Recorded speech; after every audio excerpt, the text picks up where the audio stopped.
Matt Dillahunty just made a video about God being the greatest hide-and-seek champion of all time. He actually described the stages for us. He said, you got the infantile stage where there's a toddler that is, hiding and playing but doesn't really know if they're hiding or not. And then you got the rambunctious child who likes to play games and they hide here and there. And then you've got the extreme adult who pours everything they have into hiding. And since this world doesn't really look the way it's supposed to look, God is the greatest hide and seek champion of all time. Well, I want to go over about 7 logic mistakes that Matt makes during this video that just don't reason well. Let me just dive in. So one of the first things he said is Christians state that God is obvious. So if this little toddler is standing behind a chair that is see-through and maybe their eyes are blocked and they can't see you, but you could see them, then Christians are kind of claiming that God is that obvious, that you should be able to look around and really easily be able to see him. But Matt's position is that atheists are looking around and can't see him. God isn't just obvious. Well, let me clarify just a little bit. When Christians say that God is obvious, what we mean is not that he is immediately obvious, but that he is obvious to perception. And let me give an example of this. So I was recently in a conversation with someone. I've purchased a puppy and I'm training the puppy. And I shared with the person, I use the term, "Come here, boy." That is my term to get the dog to run to me. I don't know why. Maybe I just like talking. Maybe I like the way it sounds. Maybe it sounds as country as I want it to sound. Who knows? But I say, "Come here, boy." And that person had a dazed and confused look on their face. And they were like, "Well, what do you mean? Like, is it okay, to give the command, 'Come here, boy,' instead of 'come'?" This person, for their entire life, has thought that they understood dogs, commands, and language and training. And they were a little worried that this dog might be confused between "come" and "come here, boy," as if the dog knows English. That person is not aware, they are not perceptionally aware that a dog has to have their ears, their brain, and their body trained simultaneously. You could change all that to the Venisi if you want to. I think I said that right. It's French for "come here." So you could train it. It could be any word. You could actually say "go away" and train the dog to come to you. So perception-wise, that person really thought they understood what was going on.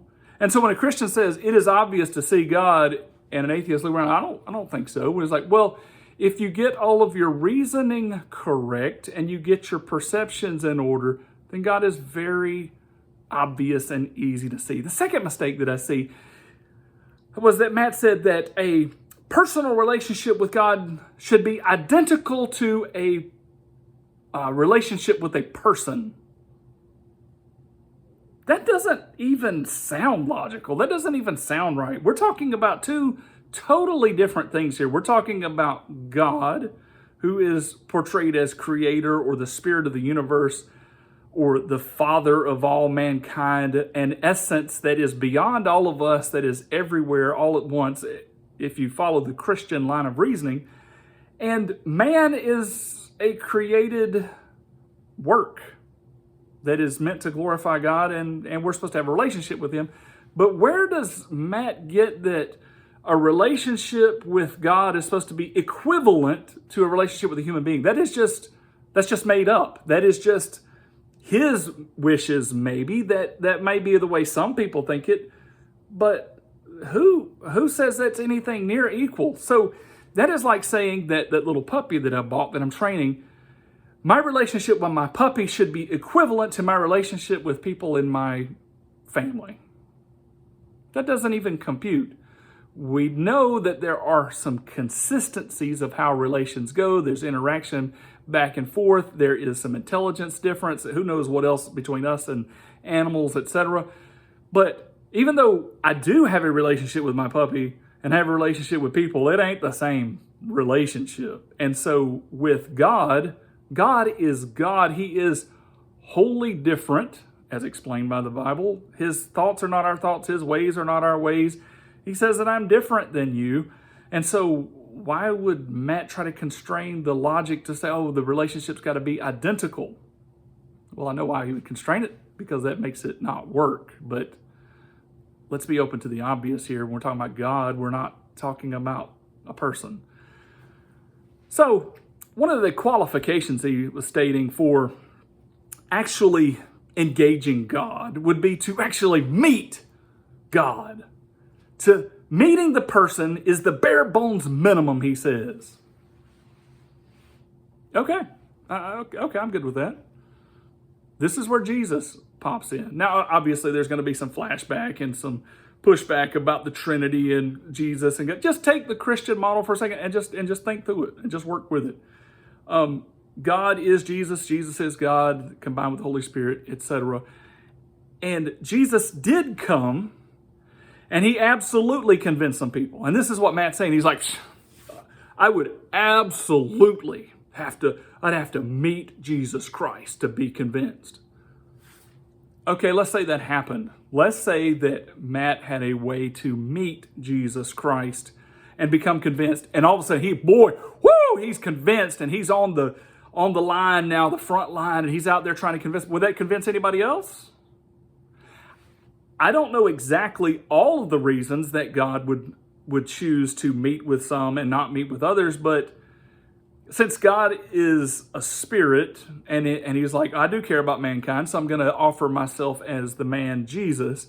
As he offers himself as the man Jesus in the relatable, personal way that Matt has even asked for, as he's offered that, all of a sudden we've got time and space constraints because that's the way the universe is organized. Yeah. If Jesus was here today, for him to meet personally every person and interact with every person, there's no way he could do that in the time frame allotted without people dying off. Let's say he made it all the way through China and all the way through India and all the way through Australia, and then never got to Russia or England or to the rest of the U.S. or down into Hawaii or up into the upper regions of Canada. Because of time constraints, people would be born and die during that time. And then spatially, how many people could be around Jesus, the man, at one time? That's one reason why God's like, when I designed the world, I set the parameters on how you know me, and I'm going to make it where you can know me in a mysterious perception, personal fashion.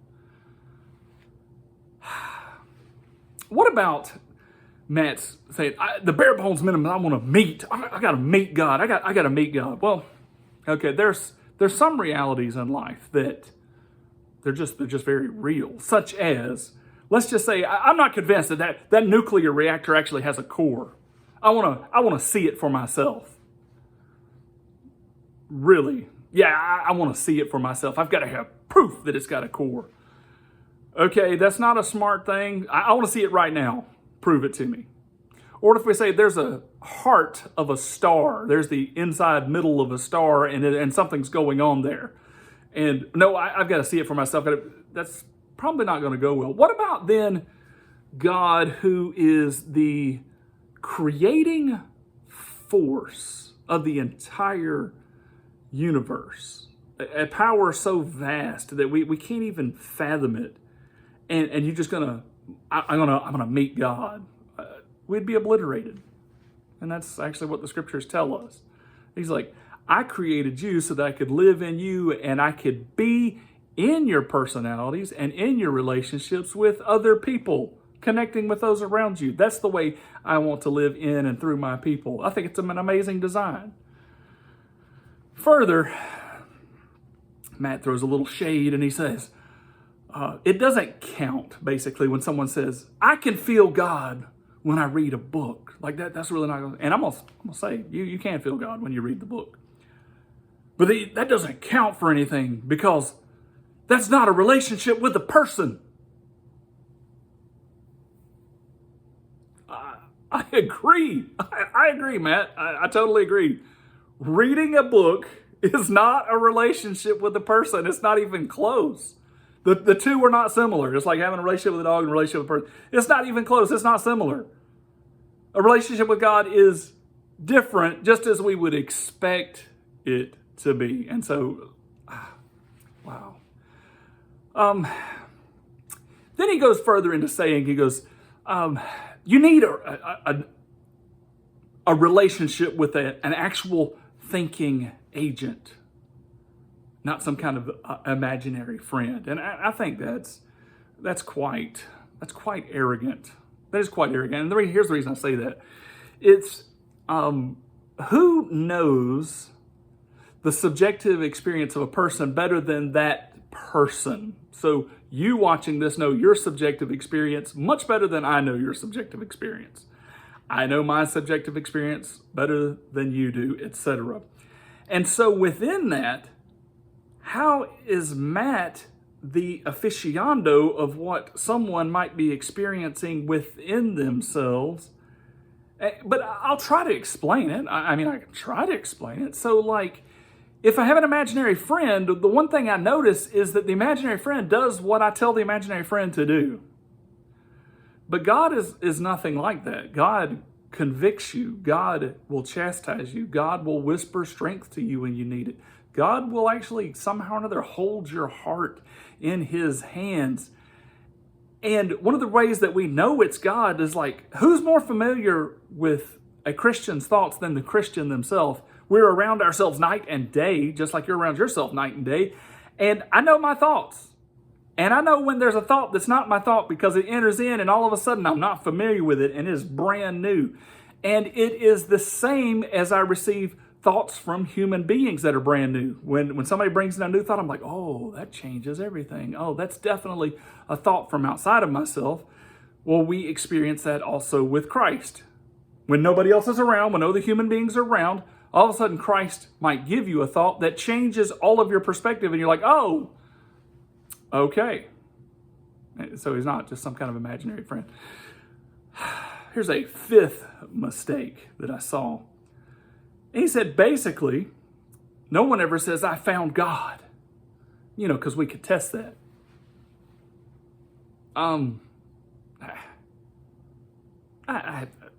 That's false. I want to use a stronger word than false. That's an intentional falsity. I'll try to keep it mild. That's an intentional falsity saying that no one ever says, I found God. People night and day said, hey, I found God. And it has changed everything. It's amazing. I'm way different. Ian Hersey Elise, one of the recent converts, like, yeah, I found God. Okay. And then Matt does something. Maybe I don't know Matt's thinking on this. But it seems it's either deceptive or confused. One of the two. It's either deceptive or confused. But he says, it's like Christians are playing this game, or God seekers, let's call it God seekers, are playing this game where they're like, oh, God's over there. Oh, you looked. Oh, now God's over there. Oh, you looked. God's now behind this. God's over there. And you never quite find God. Christianity does not do that. That is so ridiculous. Christianity always tells the atheist God is in the exact same place. In humility, after confession, requesting his presence. That's always under the blood of Jesus Christ. Every time. We always tell everybody, this is where God is. When we offer pieces of evidence, we don't say God is behind that piece of evidence. We say that piece of evidence reinforces this place where God is at. So Matt is just off. I don't know what to say with that. And here's one of the last things. And this was the clincher mistake. This is the par excellence. This is your climax of everything. This tells everything right here. He says, God's like an adult hide and seeker who's using his extreme wisdom and extreme resources to hide from us. And if God is hiding from us with this infinite resource and ability, that's just no fun. That's not funny. That's not a good game. I refuse to play. That explains everything. That I couldn't have said it better. It's funny that the scriptures actually say, with the tongue, men will confess. We'll even tell on ourselves.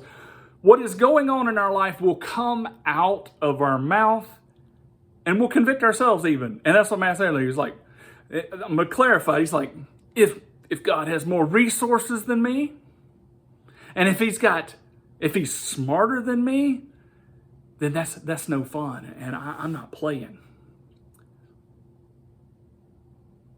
What about with other people? Why would we play with other people that are smarter than us or have more resources than us? This is all about submission, and he gave an example here. He gives a flat-out example. He's like, I can't be God in this situation. I don't have control of this. I don't have the resources to look everywhere in the universe to find God, so that's no fun, and I'm not playing the game. I'll add this. If you're an atheist, I can't remember if I called it a type 1 atheist or a type 2. Basically, if you're an atheist that wasn't a real Christian, that unconverted, okay, so that's another video. Look up my type 1, type 2 video. But most atheists still within them have a sliver of their heart. Somewhere deep down inside, they actually have a heart. And with that heart, if you'll hold it up to the light and look through it, you will actually be able to see God. And he's begging for you to come into his presence.